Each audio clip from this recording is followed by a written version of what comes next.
الحمدللہ والصلاۃ والسلام علی رسول اللہ، اما بعد۔ سلام کرنا سنت ہے اور اس کا جواب دینا فرض ہے۔ سلام کے سنت ہونے کی دلیل نبی کریم صلی اللہ علیہ وآلہ وسلم کی وہ حدیث ہے جس میں آپ فرماتے ہیں کہ ایک مسلمان کا دوسرے مسلمان پر 6 حق ہے، اس میں سے ایک حق یہ ہے کہ جب اس سے ملاقات کرو تو اس سے سلام کرو۔ اور ایسے ہی نبی کریم صلی اللہ علیہ وسلم اور آپ کے صحابہ رضی اللہ عنہم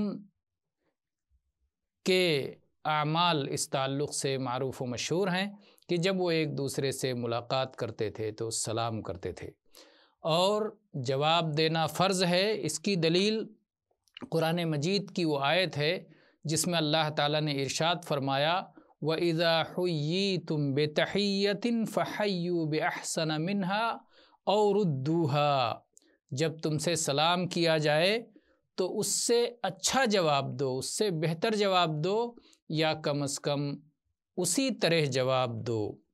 تو اس آیت کی بنیاد پر اہل علم نے کہا ہے کہ سلام کا جواب دینا فرض ہے۔ اگر کسی نے جواب نہیں دیا تو وہ گنہگار ہوگا۔ واللہ اعلم والحمد للہ رب العالمین۔